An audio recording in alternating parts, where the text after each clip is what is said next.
আসসালামু আলাইকুম। আমি আজকে আপনাদের ছোট্ট একটি গল্প শোনাবো। আশা করি আপনারা ধৈর্য ধরে শুনবেন।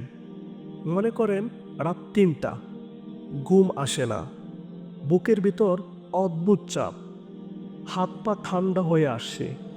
আমি বিছানায় চুপচাপ শুয়ে আছি। হঠাৎ খুব জোরে মনে হলো, আচ্ছা যদি আমি এখনই মারা যাই? আমি নিজেকে প্রশ্ন করলাম, তাহলে কি হবে? আমার নিঃশ্বাস থেমে যাবে, মা হয়তো বুঝবে না তখনই, ভেবেই নিবে আমি ঘুমাচ্ছি। সকালে মা এসে ডাকবে, বাবা ওঠ, ফজর হয়ে গেছে। কিন্তু আমি আর উঠব না। আমার শেষ নামাজ হয়তো আগের রাতে এসা, সেটাও কি ঠিকঠাক মতো পড়েছি? হয়তো না। হয়তো ঘুমে ক্লান্ত ছিলাম। আমার ফোনে মেসেজ আসবে, ভাই আজ দেখা হবে। কিন্তু সেই ফোন আর কি রিসিভ করা হবে? বাবা হয়তো সবার আগে কাঁদবে না, চুপচাপ চাপ এক কোণে বসে থাকবে, তার বুকের মধ্যে শুধু আগুন। আমাকে গোসল করানো হবে, কাফনের কাপড় জড়ানো হবে, সাদা কাপড়, কোনো ব্র্যান্ড না, কোনো দামি পোশাক না, শুধু একরাশ নীরব গভীরতা।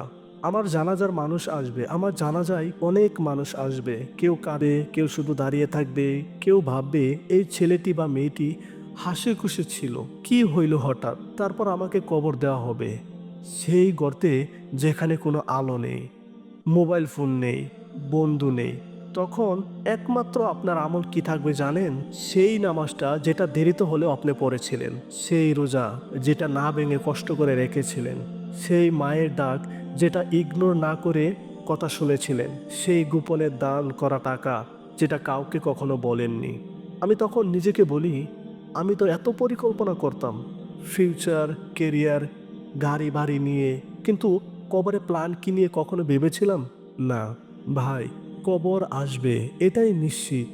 কিন্তু এখনো সময় আছে, নিজেকে বদলান, নামাজ ধরো ভাই, আর আল্লাহর দরজায় কান্না করো।